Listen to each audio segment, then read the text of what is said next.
10 misconceptions about Christmas that get repeated every year. Christmas is a time for friends, family, cheer, giving, and general annoyance. After centuries of history, a lot of traditions have grown up around Christmas, and a lot of misconceptions have too. They're repeated year after year, and we're going to clear some of them up. 10 Christmas spread along with Christianity.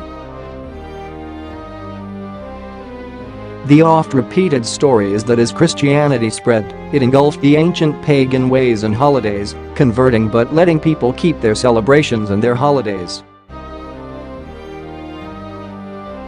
The winter solstice became a celebration of the birth of Christ. That's only half true. Christianity existed for hundreds of years before the idea of celebrating Christ's birth occurred to anyone. Early Christian writers in Rome made their stance on celebrating birthdays quite clear. It was a disgusting, despicable, pagan thing to do. It was considered much more important to celebrate a person's death rather than their birth.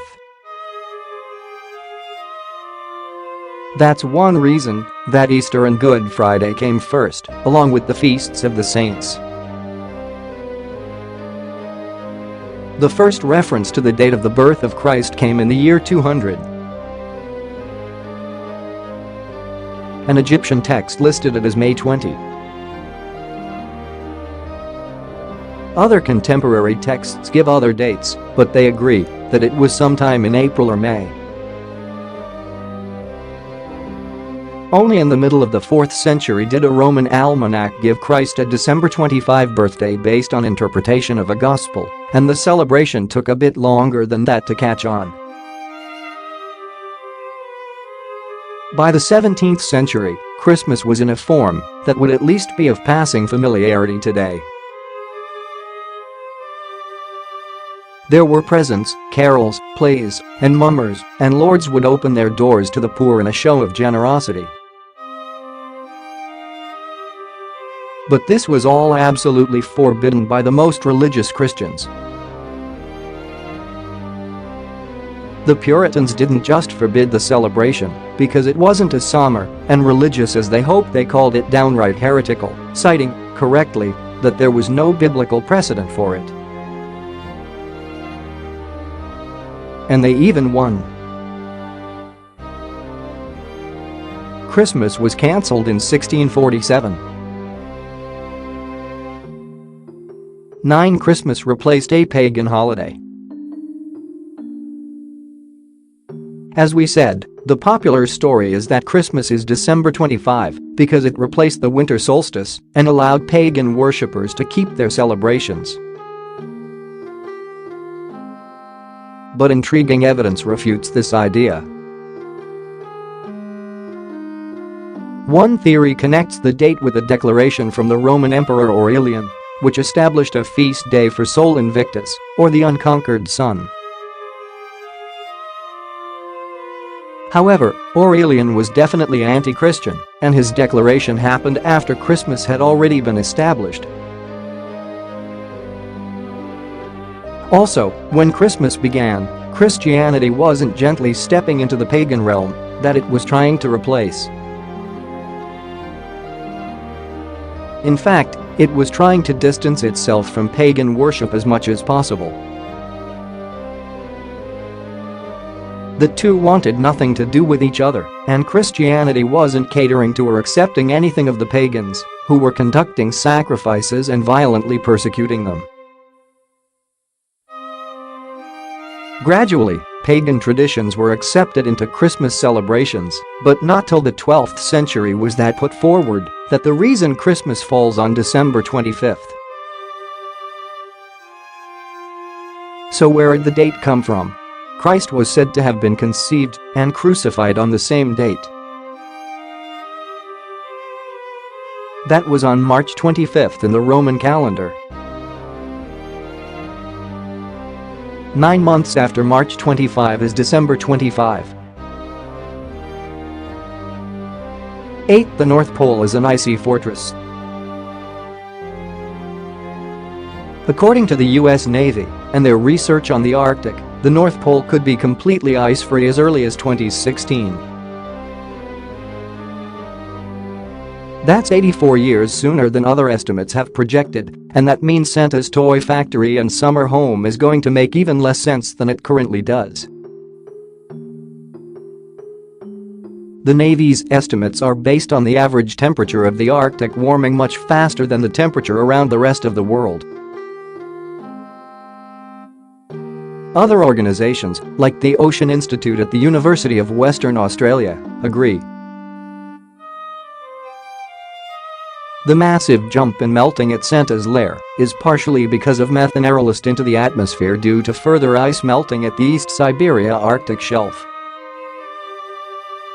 The methane was once sealed in by the permafrost there, but with its release, the temperature at even the deepest depths we're measuring is significantly rising. The numbers are pretty staggering.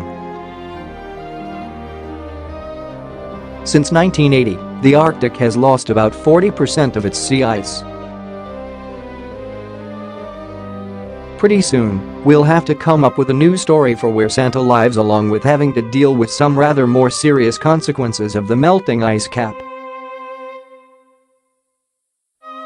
7. The poinsettia is incredibly dangerous. The poinsettia is almost as common a Christmas decoration as a tree in the family room. If you have pets or small children, you've likely heard that they're at risk just by having the plant in the house.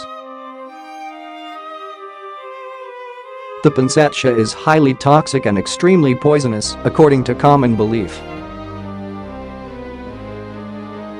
Any curious explorers can end up in the emergency room after ingesting the plant. That's not true. The poinsettia has only a mild toxicity to pets, and ingesting the white sap of the plant won't be deadly or poisonous. It might result in a little drooling, some discomfort around the mouth, or, in extreme cases, vomiting and diarrhea, but it's not deadly. The rumor goes back to a single unproven story from 1919. According to the urban legend, a 2-year-old child of an army officer died after eating a leaf from the poinsettia.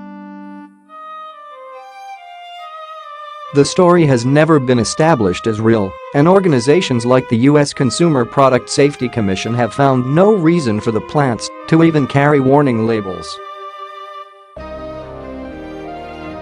Yet the myth has persisted. It also overshadows another Christmas plant that can be more dangerous: mistletoe. Both American and European mistletoe can cause anything from mild poisoning symptoms, vomiting and abdominal pain, to low blood pressure, cardiac issues, and collapse. Pet deaths from eating mistletoe have also been confirmed. 6. Everything about the Three Kings. One of the most popular images of Christmas is the three wise men riding camels, following the Star of Bethlehem on their way to the baby Jesus. That image is absolutely not supported by the Bible. The story of the wise men appears only in Matthew 2:1-12. According to Matthew, wise men visit King Herod, ask for the king of the Jews, and find him in a home with his mother, where they give him gold, incense, and myrrh. And that's about all Matthew says. He doesn't say that there were three of them, that they were kings, or that they rode camels, all things that we repeat every Christmas. They're referred to as magoi, the Latin word from which we get magic. Far from being kings, they might have been astrologers. Original depictions of the Magi began in the 2nd century, but not until the 3rd century did they take on the trappings of royalty. They've also been variously assigned the roles of representing the 3 races created by Noah's 3 sons, but the idea of 3 kings likely just came from the mention of 3 gifts. They're also not mentioned as being at the birth of Christ, though we always see them popping up at nativity scenes. According to Matthew, they found the baby and his mother in a house. Based on Herod's genocide of male children less than 2 years old, they likely showed up in the spring or summer after the birth. 5. Suicide rates go up. Christmas might be a time for families, holiday cheer, and excitement, but we've all heard that suicide rates go up during the season. The statistic sounds believable. Plenty of sadness surrounds the holiday, from those who can't have the holiday they want to people going through it for the first time after a loss.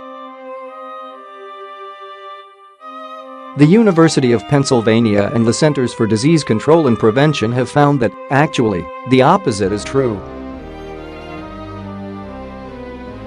Suicide patterns based on 3 decades of data show that the months with the lowest rates are November, December, and January. The peak is in spring and summer. The pattern may be due to feelings of community and family during the holiday season.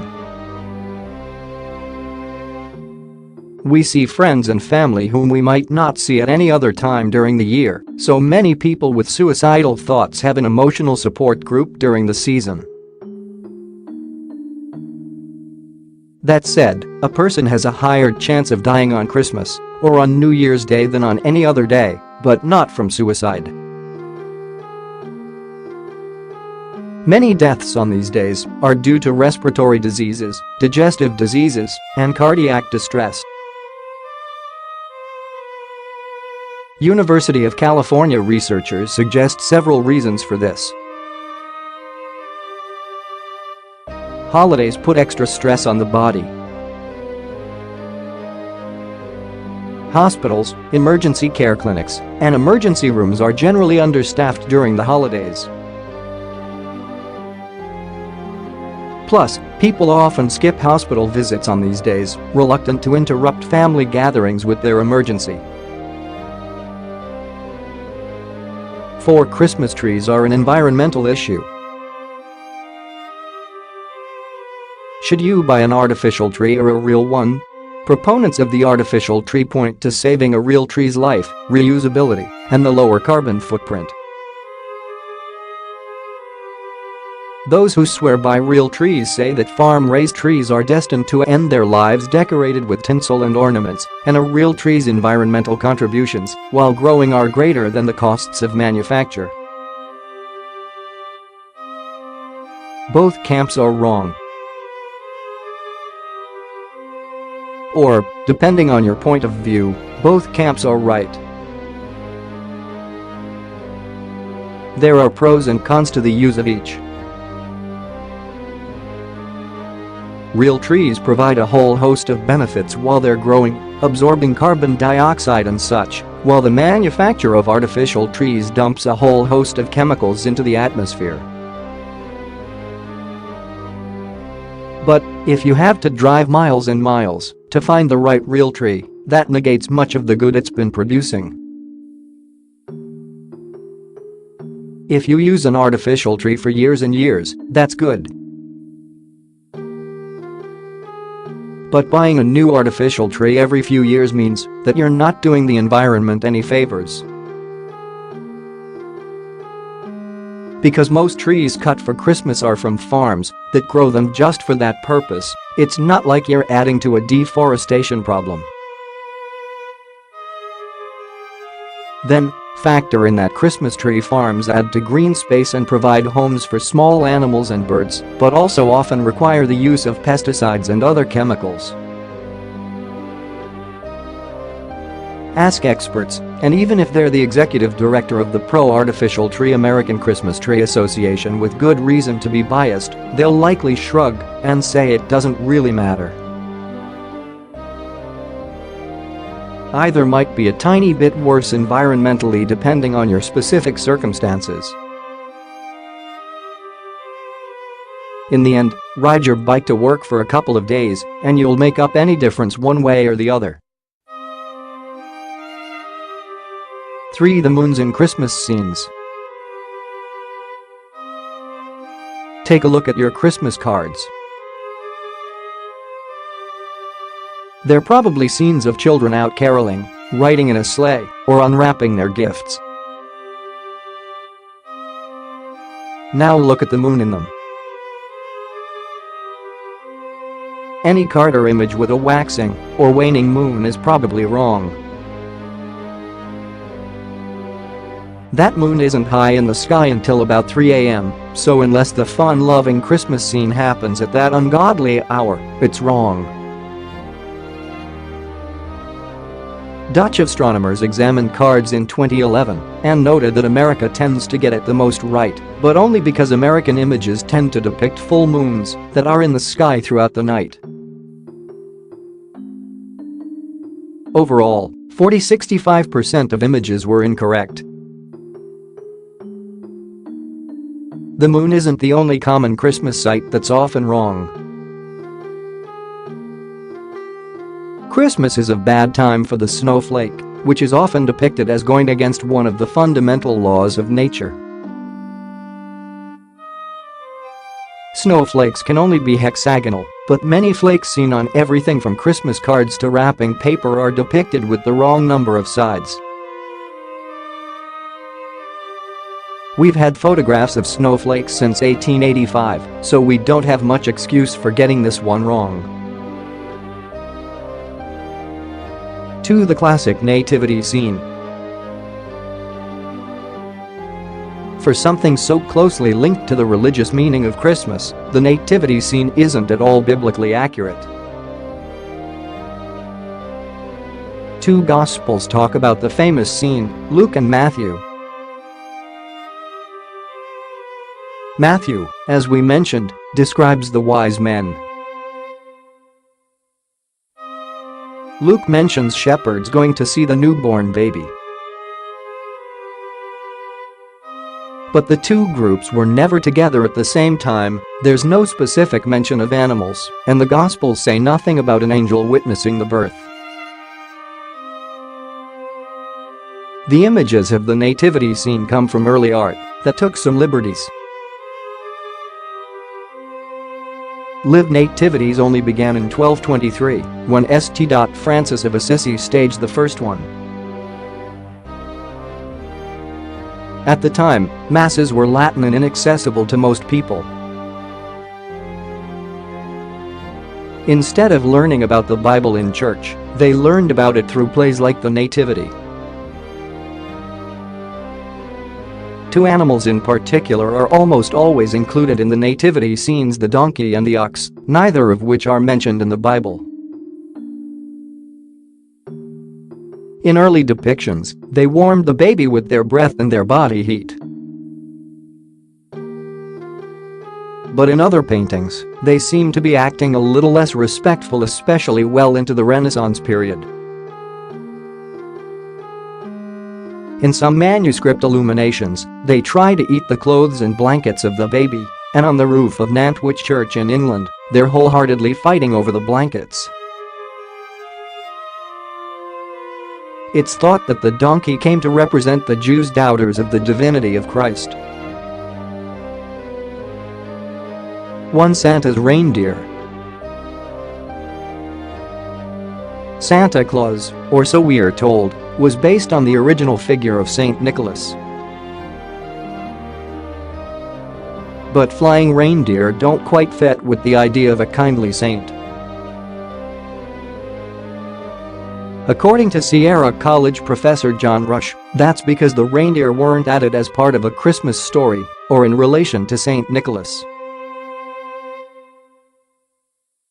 Instead, they were a product of magic mushrooms. Throughout Siberia, reindeer's natural stomping grounds, one of the most ancient of shamanic traditions, included the gathering, drying, and distribution of the Amanita muscaria mushroom. The distinctive mushroom, which grows at the base of trees, is red with white flecks, which is said to explain the traditional depiction of Santa as wearing a red suit with white lining. Rush says that the distribution of the dried shrooms led to some fanciful hallucinations, including some that involved one of the most common animals in the area, the reindeer. Tripping tribes began telling stories about flying reindeer that showed up with their presents. Others point to a much more sobering source for the flying reindeer myth: the mind of Clement Clarke Moore, who wrote The Night Before Christmas in 1822. The first compilation of all things that make Santa Claus who Santa Claus is, the poem was originally titled A Visit from St. Nicholas and is considered by many to be the definitive source for Santa Claus lore.